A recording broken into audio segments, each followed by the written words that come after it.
Saludos a todos, nuevo reporte de brújula de mercado para esta semana 10 de diciembre, segunda semana cerrando el año, ¿vale? En portada traigo varias cosas, traigo un artículo muy interesante de Bloomberg, donde habla sobre cómo la tecnología nos va a llevar a una nueva guerra fría, en la que esa guerra fría será entre los estados y los ciudadanos, ¿no? Y habla de, pues bueno, de cómo tienen que establecerse nuevas regulaciones para proteger la privacidad, etcétera, etcétera.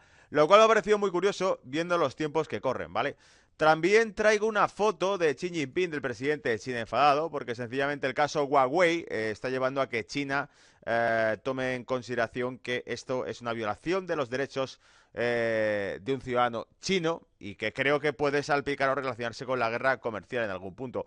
El Brexit, un tema que está muy calentito. Hoy mismo Teresa May compareció ante el Parlamento, ha aplazado la votación del acuerdo que había obtenido con la Unión Europea y muy probablemente tenga que viajar a Bruselas para el jueves para volver a verlo. Pero os daré detalles al pie en este vídeo. Completamente entraremos en materia y veremos exactamente qué pasa, incluso cómo los bancos privados, varios bancos privados han cambiado su perspectiva sobre lo que va a ocurrir, ¿vale? Una bomba, simplemente como recordatorio, porque en realidad, bueno, yo he puesto mi punto de vista, el de brújula de mercado sobre el tema Brexit y cómo realmente, pues pese a todo lo que la campaña de miedo que se haga sobre el riesgo para Reino Unido, pues en realidad, seamos honestos, la mirada que se echa a Europa, ¿qué es? Chalecos amarillos detenidos en Bruselas, en Francia, la tasa de paro en torno al 10% para toda Europa, mientras que en Reino Unido está en el 4 y pico. Esta es la realidad de Europa, ¿vale? Y por eso, lo que ya hemos comentado en más de una ocasión, desde mi perfil como operador de bolsa, ¿cuál es la realidad de Europa? La realidad de Europa es que es un patrón monetario muy complejo y que difícilmente se puede mantener en el tiempo, como ningún otro patrón monetario se ha mantenido en el tiempo. Cuidado, los patrones monetarios se han acabado rompiendo siempre a lo largo de la historia. Y en este caso el euro pues tiene ciertas complejidades que la pregunta es si se mantendrá o no. Y esto otro que os pongo aquí ni siquiera es motivo de una noticia, sino es motivo de una reflexión, porque he dicho, si no lo pongo, probablemente no me acuerde de reflexionarlo. Lo que está ocurriendo ahora, fijaos, hace poco, eso sí podía haberlo traído como noticia para que lo vieseis en el canal. Hace poco leí un artículo muy breve que decía que el gobierno sirio había comentado sobre la primavera francesa. Había comentado el gobierno sirio una noticia que, eran conscientes de los sucesos de Francia y de cómo se estaban viviendo una primavera francesa. Y publicaban una de las imágenes de las revueltas en Siria con las revueltas en Francia, en París, ¿vale? Por lo tanto, lo que venía a decir y lo que he pensado que podría ser bueno para los seguidores de Brújula de Mercado es esta reflexión. Acordaos que este verano subí un vídeo en el que hablaba de que Bannon iba a viajar a Europa. Sabemos que Bannon se reunió con, por ejemplo, Liga Norte en Italia.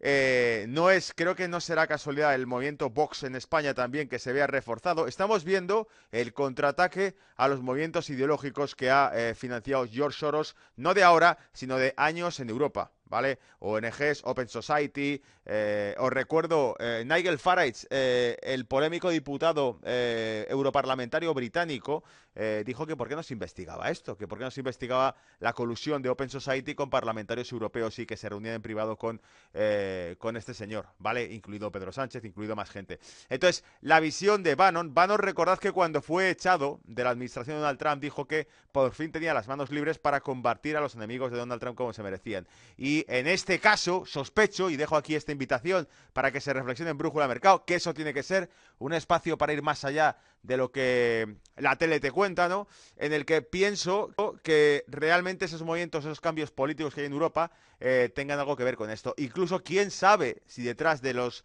chalecos amarillos puede haber también algún tipo de apoyo ideológico o de este tipo de movimientos que están yendo contra la propia Unión Europea, ¿vale? Porque acrecentan lo que decíamos en el vídeo reporte de la semana anterior, donde citábamos datos concretos de Francia y por qué estas revueltas estaban haciendo tambalearse al gobierno francés, que ha echado marcha atrás, por cierto, Macron ha echado marcha atrás, ha cancelado la reforma tributaria de Francia y, sin embargo, las protestas siguen. Por eso es curioso lo de que sí le dijese que, bueno, la primavera francesa, ¿vale? Bueno, ahora voy a entrar en detalle con todo, o sea que habrá tiempo para comentar.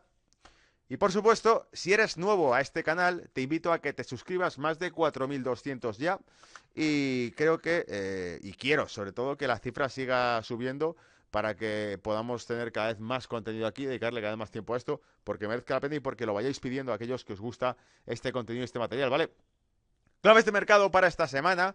Bloomberg advierte de la inestabilidad de Francia. Un comentario que ha hecho Bloomberg sobre lo que nosotros ya citábamos en Brújula de Mercado la semana anterior, con datos muy concretos de déficit, de paro, etcétera. Punto número 2. Los bancos apuestan por un no Brexit en lugar de un no deal. Y entraré en detalle para que veamos cómo ha cambiado la perspectiva de los bancos privados y por eso, paradójicamente, cuanto más se complique el tema del acuerdo de Theresa May, resulta que la libra más está subiendo. Yo no estoy de acuerdo con esa visión de los bancos privados, en concreto Deutsche Bank, JP Morgan, pero imagino que más que nosotros sabrán, ¿no? Que al fin y al cabo deben tener cientos de millones dedicados a research, a investigar mercado.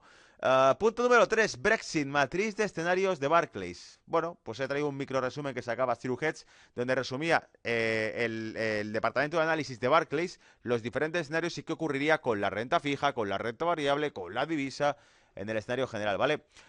Punto número 4, riesgos. Comparamos las curvas de tipo de Estados Unidos y las de UK para que veamos realmente cómo se refleja el riesgo en cada país, que esto es muy interesante a nivel de mercado, ¿vale?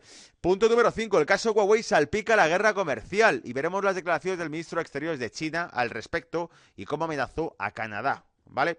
Punto número 6, Bloomberg, control social tecnológico, nueva guerra fría. Ese es el artículo que decía que me había parecido muy interesante. Punto número 7, la UE elabora un plan para reducir la dependencia del petrodólar. Y con esto vuelvo, amigos, a lo que había comentado ya en más de una ocasión. Esa sospecha que tengo, esa intuición que me da de que se está haciendo adrede, conscientemente, un desmantelamiento del dólar. ¿Por qué? Porque, punto número 8, Irak podría dejarlo a OPEP a menos que le abonen 100 billones de inversión extranjera. Esto no es un título de una noticia, esto es una conclusión que he sacado yo a raíz de leer que Irak habla de que se podría dejarlo a OPEP. Un analista financiero en concreto de un banco muy grande hablaba de que sospechaban que Irak podría dejarlo a OPEP si se aumentaban las restricciones y que Irak le necesita estos 100 billones. Veréis cómo enlazamos una cosa con la otra en cuanto lleguemos a esa noticia. Y paso ya al tema, ¿vale? Al hilo de la cuestión. Por supuesto, he traído una caricatura de Ben Garrison, un tipo de lo más polémico en Estados Unidos, que bueno, que suele hacer... no es la primera vez que traigo un cartoon, un dibujo de estos de Bannon, pero me parecen bastante simbólicos. Muchas veces un dibujo de este señor viene a resumirte la situación mundial de cómo está. Y como veis aquí, pues bueno, se ve a la Torre Eiffel simbolizando al pueblo parisino, dando una patada en el culo al globalismo, con la bandera francesa y pone nacionalismo. Y vemos las calles ardiendo bajo sus pies y te pone debajo el gran despertar. ¿Vale? Entonces, esta es la visión de Ben Garrison sobre lo que está ocurriendo en París, en Francia, el gran despertar y cómo el francés da una patada en el culo al globalismo. Y supongo que esta caricatura de esa... hombre rata debe ser Macron, no sé. Bloomberg dice, 70% de los franceses votantes creen que la democracia no funciona bien. Solo el 11% confía en los partidos políticos. 24% confía en los medios. Es decir, si el 24% confía en los medios, el 76% no confía en los medios. 73% de la gente joven estuvo ya... Young Friends were ready for a large scale revolt. Está preparada ya o ha estado ya en una escala de las revueltas sociales. ¿Vale? Y este es el comentario de Bloomberg en el que si pincháis pues podéis leer un poco más el detalle, pero viene a hablar de las revueltas que ya comentábamos la semana pasada en Brújula Mercado, lo cual me alegra porque quiere decir que cuando sigues estos vídeos incluso nos adelantamos a el contenido que se va a ir elaborando en los blogs top financieros como Bloomberg, ¿vale? Los bancos apuestan por un no Brexit ahora. Atentos. Esto es una resumen, la primera es un resumen de la situación del Brexit. Dice, atrapaos dentro de la zona aduanera de la Unión Europea. Cierto, el acuerdo de Theresa May te deja dentro de la zona aduanera de la Unión Europea, cumpliendo sus reglas, es decir, tendrá que aceptar por un periodo X las reglas de la Unión Europea y sin poder opinar, sin derecho a voto. Se le quita el derecho a voto a Reino Unido dentro de la Unión Europea. Ese es el acuerdo de Theresa May. Por eso muchos lo tildan de absoluta catástrofe. Claro, los que no son Brexiter, como los llaman aquí, los que no son partidarios de un Brexit, dicen, ¿para qué si estamos mejor ahora que sin eso? Es decir, estamos mejor antes que ahora. Con este acuerdo estamos peor incluso que cuando estamos en la Unión Europea. Los que son Brexiters dicen, ¿Eso qué es? Habíamos pedido dejar la Unión Europea. No, seguir pagando a la Unión Europea por el divorcio, seguir siguiendo las leyes de la Unión Europea, no pudiendo cerrar acuerdos comerciales con otros países, terceros países, y además, encima nos quitan el derecho a voto, ¿no? Por eso Boris Johnson, si no me dejo, decía que era un desastre de acuerdo. La Corte Europea de Justicia ha decidido que Reino Unido puede revocar unilateralmente el artículo 50. Y aquí pongo, última oportunidad para rendirse a la Unión Europea. Es decir, esto, amigos, lo comentábamos con RT en televisión la semana pasada cuando me preguntaban sobre este tema. Para mí, que el abogado de la representación de justicia europea o que la Corte de Justicia Europea ahora diga que pueden revocarlo unilateralmente Reino Unido, me parece que le están dando un mensaje de decir, todavía estás a tiempo de arrepentirte, venga, piénsatelo. No, es la sensación que me da a mí, como que tratan de decirle al gobierno británico que ha iniciado esto, no te vayas de la Unión Europea, estás a tiempo de pensártelo, etcétera, ¿vale? Theresa May advertirá que los establecimientos, advertía, en unas declaraciones que hizo, advertía que los establecimientos deberían guardar excedentes de comida en caso de que su acuerdo fuese rechazado. Y aquí pongo, estrategia del miedo, que lo citaba Stiruhetz, decía, estrategia del miedo 3.0. Cuando Theresa May hace alusión de que si su acuerdo no es aceptado por el Parlamento británico, las tiendas de comida o de alimentos deberían acumular excedentes por lo que pueda ocurrir, sigue siendo el votad a favor de esto, cuidado con lo que vaya a pasar, como votéis en contra. Distintos cargos de gobierno han dimitido desde la semana pasada. Cierto, durante este mismo fin de semana han dimitido diferentes cargos de gobierno de Theresa May. El secretario del Ministerio de Defensa dimitió el domingo mismo, ayer, ¿vale? Boris Johnson, que ya dimitió en su día, reafirmó que el acuerdo es inaceptable. Pagar a la Unión Europea, estar sometido a las reglas aduaneras y perder el derecho a voto. Sugirió que si no hay un mejor trato para Reino Unido, podría simplemente Reino Unido retener el pago a la Unión Europea de la factura por divorcio, que ya superaba los 40.000 millones de euros, ¿vale? Es decir, vale, si no hay un acuerdo que realmente le interese a Reino Unido, pues nosotros entonces tampoco damos nuestro brazo a torcer y no vamos adelante con el pago a la Unión Europea, ¿vale? O sea, la postura de Boris Johnson es mucho más dura. Pero obviamente porque no está de primer ministro. Habría que verle si está de primer ministro a la tensión que le someterían los intereses europeos, ¿vale? John Triquet, diputado laborista. Estamos listos para formar un gobierno minoritario. Por supuesto, la izquierda británica, viendo el percal que se está organizando con el Partido Conservador, dice, si nosotros estuviésemos ahí, tenemos soluciones. Y va a ser quedarnos en la Unión Europea y todo lo que sea. Pero como ya comentábamos en su momento, es muy probable que el apoyo que tenga poblacional Reino Unido, en su mayoría, no el mediático, no haya cambiado realmente, ¿vale? No haya cambiado esa postura, si se hiciese un segundo referéndum tampoco, y es más, están apoyando el no Brexit los laboristas sencillamente porque no están en el poder, pero están en el poder, también tendrían que tener en cuenta el peso electoral que tendría ponerse en contra de la salida de la Unión Europea, porque quizá a los británicos en una mayoría no les interesa ir a la Unión Europea, visto el ejemplo de la Unión Europea, insisto, la tasa de paro de la Unión Europea, los problemas financieros de la Unión Europea actualmente, las complejidades políticas, la política migratoria que ha puesto en pie a Polonia y a Hungría. No os olvidéis, es que hay muchísima tela detrás de todo esto, ¿vale? Y bueno, Jean-Claude Juncker decía, no se puede hacer cambios sobre el acuerdo actual. Y de hecho esto es lo que también ha hecho que se vea ese catastrofismo en todo esto. Si no se pueden hacer cambios sobre el acuerdo actual y el Parlamento británico lo rechaza, entonces ¿qué nos queda? ¿Vale? Y aquí viene el escenario importante. JP Morgan y Deutsche Bank consideran que en caso de que el acuerdo de May sea rechazado, veremos no un escenario no deal, no acuerdo, ¿vale? No un escenario de no hay acuerdo, nos quedamos sin acuerdo, hard Brexit, salida dura. No. Ahora dicen, si eso no llegase, en realidad el escenario va a ser de un no Brexit, porque la libra se verá más fuerte y recuperada. En realidad, lo que especulan es que cuanto más fracase Theresa May y su propuesta, más probabilidades hay de que haya una rectificación y que vayamos hacia un segundo referéndum, cosa que no comparto, no creo que sea el caso, porque eso sería realmente como si esto fuese accidental, y no creo que sea accidental, creo que los intereses que hay detrás de todo esto son mucho más grandes. Lo que pasa es que le están haciendo sudar mucho a Reino Unido para irse a la Unión Europea, como no se podía esperar otra cosa, ¿vale? Acordaos 2015 cuando Grecia negoció con la Unión Europea las medidas de ajuste. Un referéndum griego rechazó las medidas de ajuste económico impuestas por Bruselas a Grecia. Y tras ese rechazo por referéndum de esas medidas, el gobierno griego, después de un fin de semana de negociaciones que entraron en la madrugada, duraron hasta la noche, ¿vale? Después de un fin de semana de negociaciones, no solamente impuso las condiciones que habían sido rechazadas por referéndum, sino que las que impuso eran mucho peores.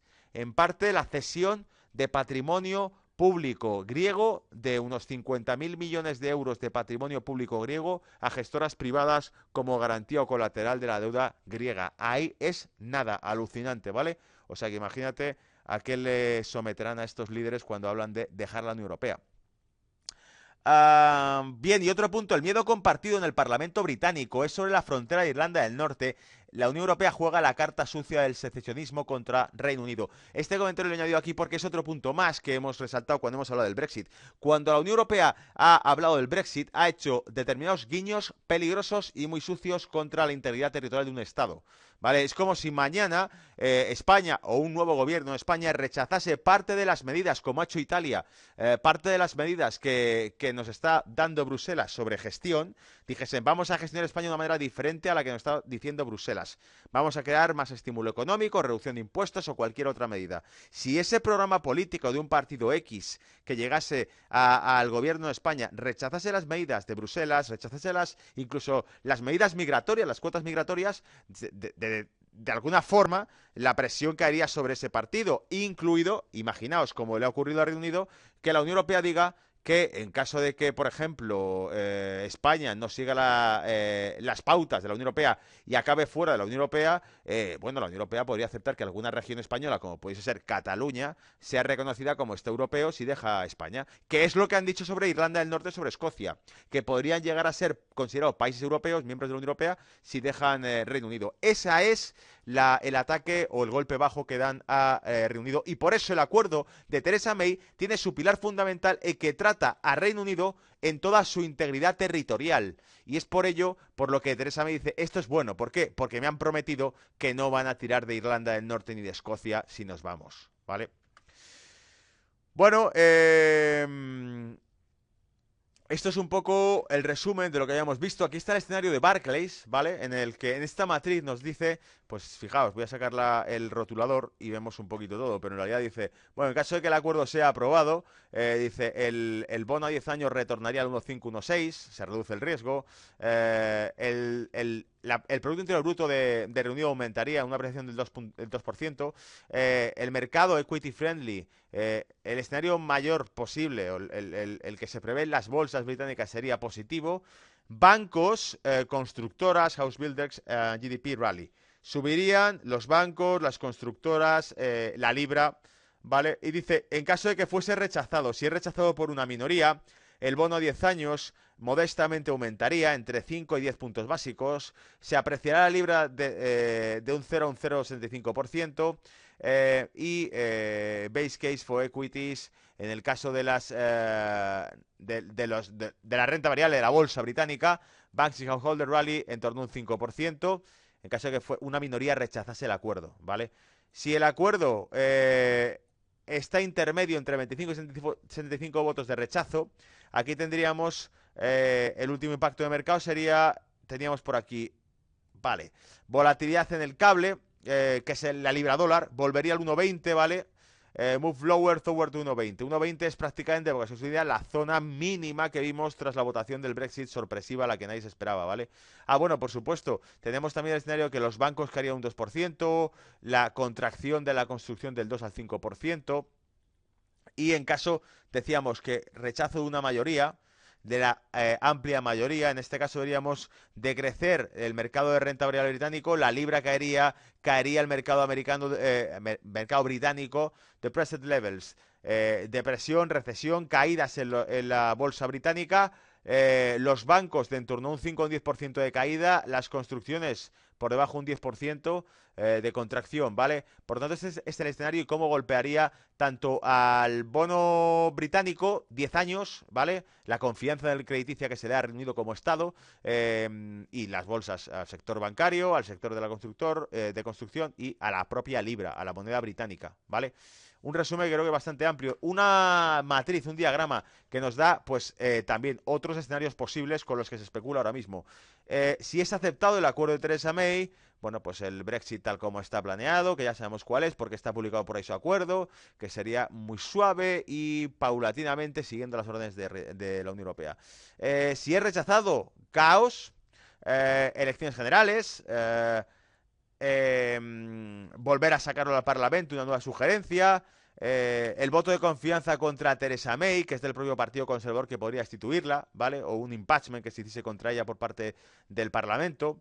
Nuevo gobernante, elegir un nuevo líder también. Leadership Challenge, elegir un nuevo líder dentro del Partido Conservador, que podría ser, pues como dijo Donald Trump, Boris Johnson le parecería muy buen candidato como líder del Partido Conservador, ¿vale?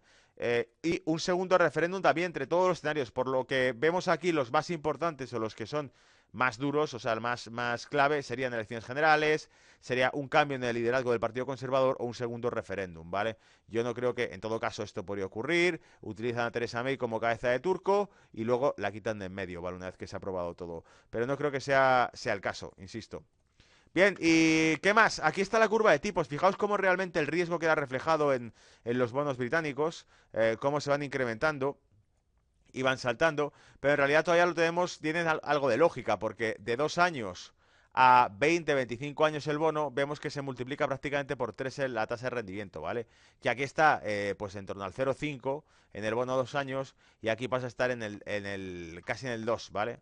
Entonces vemos que prácticamente se multiplica por 3 la tasa, ¿ok? 1 y pico, 1,60 y algo está por ahí. Entonces es interesante verlo. Mientras tanto, Estados Unidos, fijaos que esto lo advertimos en su momento, ¿eh? Esto era hace un año, el bono. O sea, la curva de tipos. Del bono de un mes al bono a 30 años, los T-bonds, ¿vale? Y esto es como se está quedando ahora. Es que no deja de aplanarse, ¿lo veis? No deja de aplanarse. Claro, el riesgo está cuando empieza a hacer esto. Si es que ocurre, que no creo. Pero vemos cómo en el corto plazo aumenta la tasa de riesgo, ¿vale? Y en parte yo creo que es por la reducción de liquidez del dólar, que ejerce presión en el sector financiero americano. La guerra comercial, todo esto, aunque los datos macro de Estados Unidos siguen siendo fuertes, ¿vale? Y con unas tasas de rendimiento como estas, con un rendimiento como este y una contracción, porque esto viene también alimentado por la caída que está teniendo el S&P 500, muy dura, ¿vale? Ha aumentado la volatilidad. Ahora, en la parte de estrategias, en el siguiente vídeo sacaré un gráfico del S&P para que veáis cómo el volumen se ha disparado casi por 4 las últimas semanas, lo cual quiere decir que hay muchísimo dinero vendiendo y comprando en el S&P. Hay una auténtica guerra entre compradores y vendedores, hay muchísima volatilidad y eso queda reflejado aquí también, porque cuanto más volatilidad haya en el mercado y más caídas, más se refugian en renta fija y más altos pega el bono, ¿vale? Y por supuesto, con esto, como decía Carpatos y Cava, con estos rendimientos al 3% directamente en bono a 2 años, a X meses, pues ¿para qué quieres invertir en bolsa? Si te metes aquí y luego sacas en 2 meses, 3 meses, 6 meses, 2 años, un año, un 3% anualizado, ¿vale? Pues está bastante bien. Con cero riesgo, porque realmente no creo que vaya a quebrar Estados Unidos. China enfurece por el caso Huawei. Pasa a otro artículo. He sacado lo he leído esta mañana a través de Twitter, un artículo de Financial Times y saca un resumen más o menos de lo que comenta el artículo. Se acusó a la señora Meg de mentir a los bancos de Estados Unidos para violar las sanciones contra Irán. El representante del ministro de Exteriores chino dijo que esto era una violación de los derechos de un ciudadano chino. Asimismo, pidió al gobierno de Estados Unidos que corrigiera este error de manera urgente, de forma urgente.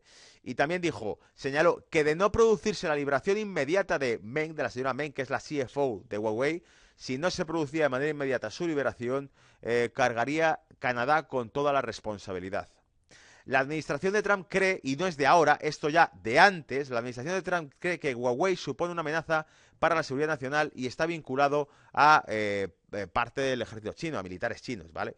Mark Rubio, republicano y miembro del Comité de Relaciones Exteriores, dijo que Huawei y ZTE, otra compañía china, son una amenaza nacional. Entonces, esto no es la primera vez, incluso hubo una broma, creo que fue, pues no sé si fue esta señora, lo podéis buscar por ahí por Google, no sé si fue esta señora o algún alto cargo, si no era ella es la CFO, pues ella o el CEO de Huawei dijo, que si no confiaba en, o si tenía problemas con el iPhone, podía siempre utilizar Huawei o algo así. A Donald Trump, refiriéndose a Donald Trump, por un comentario, no me acuerdo de qué viene esto, pero buscadlo porque lo encontráis y es interesante.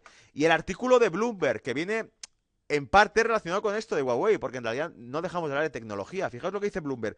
A mí me ha parecido curiosísimo que Bloomberg haga un artículo como este, atención, ¿eh? Gracias a su proximidad a China, los surcoreanos están presenciando de cerca los esfuerzos de este país para desplegar la tecnología de Big Data como una herramienta de control social. Las cámaras de vigilancia omnipresentes, entrenadas para reconocimiento facial, registran el paradero de las personas. Esta es una amenaza real. La precisión potencial y el alcance de la vigilancia gubernamental solo aumentarán a medida que los datos se acumulen y la tecnología mejore, especialmente en lugares como China, donde hay pocas o ninguna protección de la privacidad. Bueno, aquí ya añadíamos un comentario. Sabemos la cantidad de los últimos años, la cantidad de escándalos que acumuló la NSA precisamente por violación de la privacidad. Incluso a la propia Merkel decían que lo habían espiado la NSA y que el gobierno americano había pedido disculpas al gobierno alemán por esto, por lo otro, ¿no? Entonces, bueno, no es que sea China el coco, sino que es parte de los que nos controlan, ¿vale? Venezuela está utilizando la tecnología china para crear su propio puntuaje de crédito social. El gobierno de Arabia Saudita ha estado monitoreando Twitter para identificar y castigar a los disidentes políticos. Los gobiernos emprenderán la próxima guerra fría con tecnología, en gran parte contra sus propios ciudadanos. Las decisiones sobre el uso de Big Data e inteligencia artificial en los Estados Unidos y China tienen que marcarlo como una carrera tecnológica en lugar de un choque de valores. Desde esa perspectiva, la protección de la privacidad no es más que un obstáculo molesto para la innovación que traerá el nuevo mundo valiente. Esta es parte del artículo de Bloomberg, que como veis es increíble que Bloomberg esté hablando sin pelos en la lengua de este tipo de temas, ¿vale? Sobre todo lo que decía de la guerra fría con tecnología en gran parte contra sus propios ciudadanos, ¿vale? Tratar de competir con China en el desarrollo de tecnología de control social será un error terrible, dice Bloomberg. El Reglamento General de Protección de Datos de Europa desaprueba explícitamente este enfoque y en su lugar elige defender la dignidad y las libertades humanas. Sin embargo, en los Estados Unidos las personas están demasiado distraídas con el circo político. Bueno, la Unión Europea tampoco es que sea el defensor de la libertad, ¿no? Pero yo creo que en parte, pues en este caso, este artículo de Bloomberg era cuanto menos interesante mencionarlo. La Unión Europea elabora un plan para desmantelar el petrodólar, ¿vale? Y de este caso lo traemos a través de Sputnik citando a Bloomberg. El 3 de diciembre Bloomberg informó que había obtenido un documento de la Comisión Europea que revelaba una hoja de ruta detallada para la subida del euro.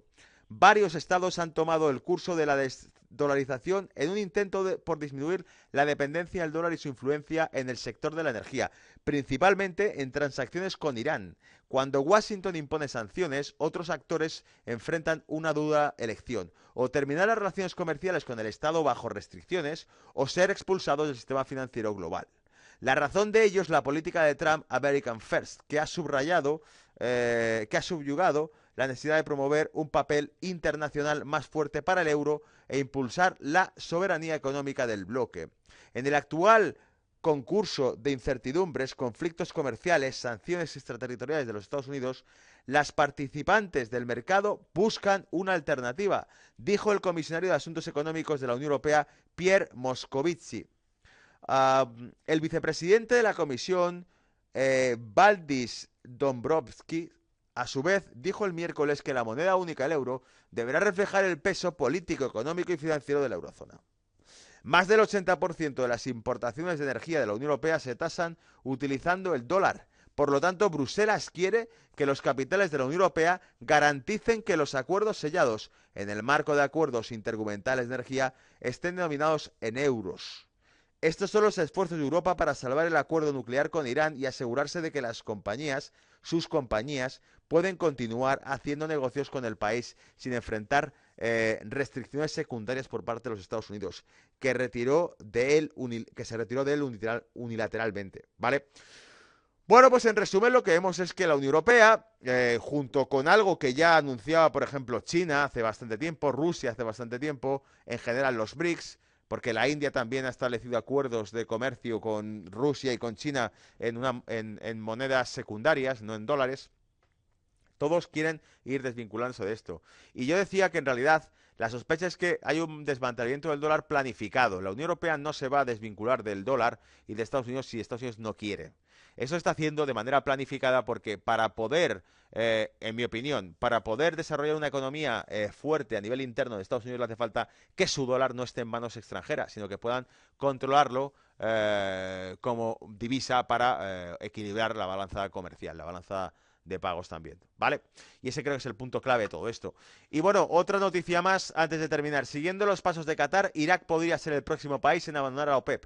Michael Cohen de Barclays, Irak podría dejar la OPEP si las restricciones de producción son demasiado estrictas. Irak es uno de los mayores productores de crudo del mundo junto con Rusia y Arabia Saudita, creo que es el cuarto de la OPEP. Rusos y sauditas acordaron limitar la producción, pero Irak anuncia que necesita una inversión extranjera de 100 billones para reconstruir sus infraestructuras. Pensadlo por un segundo. Lo que Irak dice es, si se sigue restringiendo la producción de crudo, yo necesito vender crudo porque necesito ingresos ya. Es decir, Irak está en proceso de gasto público, de reconstrucción, y dice, bueno, si a mí, en este caso, la interpretación que yo hago de estas declaraciones, cómo se junta una cosa con la otra, es, si la OPEP insiste en que restringamos la producción, solamente estaré de acuerdo con ellos si tengo inversión extranjera de 100 billones. Dicho de otro modo, si alguien mete en el país 100 billones en inversión, 100.000 millones de dólares en inversión, pues oye, yo firmo donde haga falta y me sumo a la postura de la OPEP. Si no, me tendré que ir de la OPEP porque yo no puedo seguir vendiendo menos crudo. Necesito vender más crudo. Trump dice que se siente cómodo con unos precios del crudo bajos. Importante, la desaceleración económica será menos grave con un crudo barato para Estados Unidos y para China. Esto ya lo comenté la semana pasada también. El hecho de que el crudo esté cayendo nos deja quizá un escenario en el cual el Q3, acordaros, el tercer trimestre de 2018, este Q3 último, presentó recesión para Japón, recesión para Alemania, es decir, menor crecimiento con respecto al periodo anterior en Japón, en Alemania, riesgo crediticio para China, para Estados Unidos. Está a la vuelta de la esquina, está al caer ya una desaceleración económica, lo hemos visto ya, la caída del cobre, del crudo. Hay una desaceleración económica incubándose para 2019. La caída del crudo podía aplazar esa fecha, ¿vale? Bueno, pues eso es todo. Espero que el vídeo os haya resultado útil y que lo compartáis con amistades que les guste este tipo de temas. Hay que estar muy loco para que te guste esto, ¿vale? Pero si te gusta, pues oye, bienvenido al club, ¿vale? Un abrazo, pasar buena semana. Chao.